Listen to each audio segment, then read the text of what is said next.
How's it going, my friends? Welcome back to another video and the beginning of a new series. This series is going to be based entirely around the Slayer skill and how to fully maximize your profit. If you're looking for a guide to maximum efficiency, I can assure you this is not the one you're looking for. However, if you're looking to make some awesome cash while training a skill, then you've come to the right place. I want to start off by giving a little synopsis about the series. This series is going to be a 5-episode mini-series showcasing what I consider to be best practices for money making using the Slayer skill. I'll be posting a checkpoint video every 200,000 experience, and the final series video will be the completion of 1 million Slayer experience. I'll be saving up every drop and every clue scroll reward and selling it off in the final episode of the series.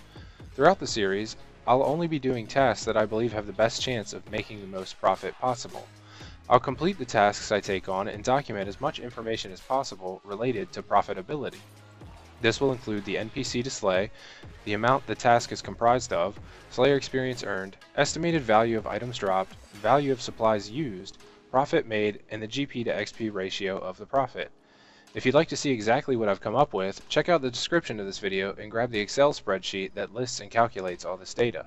But to go a step further than this, each episode will also include a mini guide to getting started with Slayer and include what I believe to be best practices for monetary gain. As I said before, this is not a guide for maximum efficiency. In addition to the mini guide, also at the end of each episode, I'll include my running loot value, so we can see where I'm at. I believe this will shed a bit of light into how much money can actually be made when you play for monetary efficiency, enjoyment, and not experience efficiency. So with that, let's hop right into beginning the Slayer skill. In this first episode, I'm going to start off as if we're starting this journey at level 1. So right now, hypothetically speaking, we're at level 1 Slayer and we want to start making some cash. Leveling the Slayer skill is no easy feat.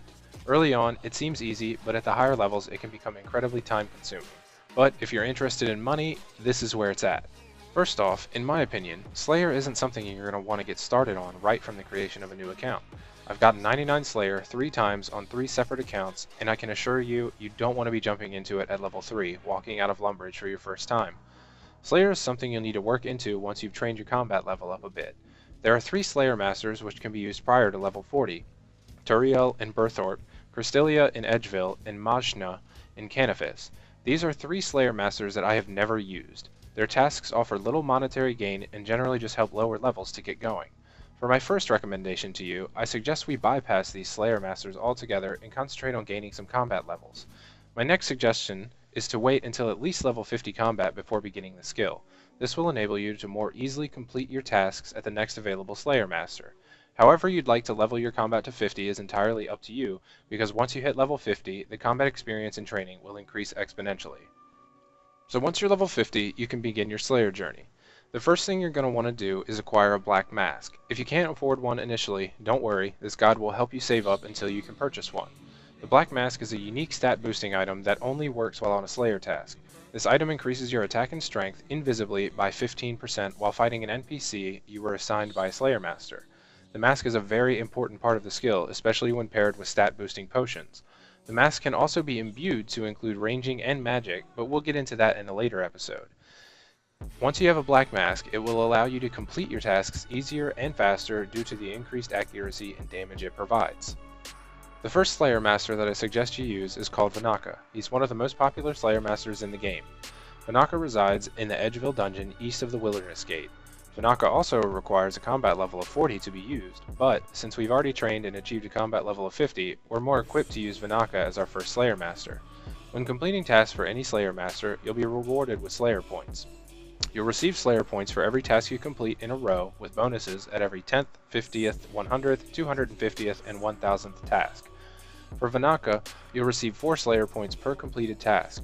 The bonuses are as follows: 20 points every 10th task, 60 points every 50th task, 100 points every 100th task, 140 points every 250th task, and 200 points every 1000th task. What I advise you to do at this time, as you are of a lower level, is to complete every Slayer task you're assigned regardless of its monetary value. The reason behind this being, you need Slayer points. I honestly can't stress this enough. Save your Slayer points. I promise you'll need them down the road. These Slayer points are awarded and used to unlock perks and additions that go along with the Slayer task. One of these perks is being the Slayer Helm, which we'll cover in more detail in a later episode. Now, although I advise you to complete every task you're assigned to accumulate a good amount of Slayer points, perhaps you don't want to do every single task. You can cancel your tasks by using the Slayer points that you've accumulated, but keep in mind, you do want to save them. In this case, I'll refer you to the old school RuneScape Wiki, the link to which can be found in the description below. Wanaka assigns an enormous plethora of different tasks. Some are good, some are bad, some are excellent, and some you just won't want to ever do again. If you come across something that doesn't look very appealing, check out the wiki and search the NPC you've been assigned to kill. Take a look at their drop table and determine whether or not it's worth it for you to slay them or not. But again, at this current stage in our Slayer journey, I strongly advise you to do every single task you're assigned so you can accumulate those Slayer points and use them up down the road. Now, for maximum monetary efficiency, you're going to want to pick up absolutely everything that's worth something. Now, depending on what's worth picking up and what's not is entirely up to you. Personally, I pick up just about everything that's worth over 1000 GP. Sometimes a little lower depending on what it is and if it stacks up, nicely. To me, it doesn't matter how much I head to the bank because I'm focusing on maximizing profit, not experience efficiency. It is incredibly unexpected to see how much money flows in when random items start to stack up over time. In order to acquire certain items I wanted when I started out, I would set myself a goal.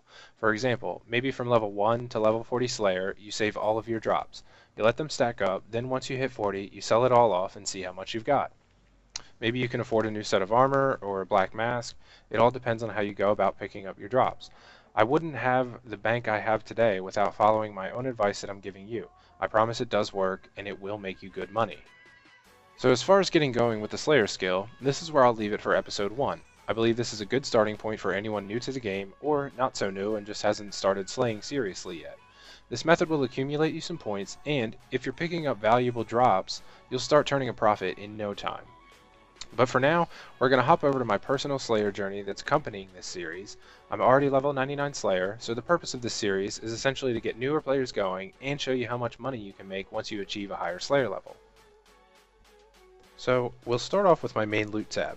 This is where I'm keeping everything that is not unique to clue scrolls. As of right now, with my first 200,000 experience, I'm sitting at what OS Buddy estimates to be 10.4 mil.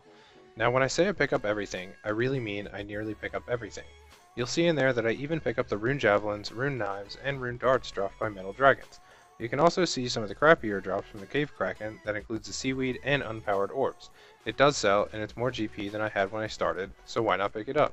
Currently, I've managed to grab a Trident of the Seas, a Dark Bow, Kraken Tentacle, and a pair of Dragon Legs. You'll see 2 pairs in there because I owned one before I started doing this video. These are all unique drops from Slayer monsters, and RNG will play a factor in getting them, but they are out there, and given enough time, you will see them as drops too. I also have a unique clue item tab going as well. Currently, there's about 470k in items in there, and this brings my OS Buddy estimated loot to right around 10.9 mil. In my little database I've got going, I've got the statistics to each task and clue. Currently, I've completed 10 Slayer tasks and 8 clue scrolls. As of this first episode, I've been price checking my drops at the end of each task. Currently, I've got an estimated value of 10.1 mil. I've spent 2.3 mil on supplies, which leaves me with 7.8 mil profit. In addition to this, the 8 clue scrolls I've completed have gained me an additional 1 mil. So right now, after my first episode, I'm sitting right around 8.8 mil in pure profit. Considering I'm going to be doing 5 of these episodes, that's not bad at all. By the end of this series, I should be right around 45 mil if I manage to stay on pace.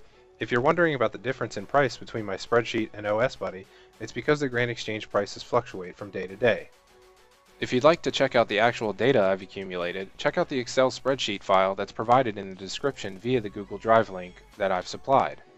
So everyone, I think that's just about going to wrap up this first episode of my Slayer series. I hope you've enjoyed it, and I hope it's brought new light on the value your bank can gain from the Slayer skill. If you have any questions or comments, leave them down below, and I'll try to respond to every single one if I can. Keep in mind that there's definitely money to be made in this skill. If you do it my way, it's a gold mine, and if you don't do it my way, well, no hard feelings. Play the game as you enjoy it. Don't forget to tap that subscribe button on your way out. I'll see you guys in the next episode. Take it easy.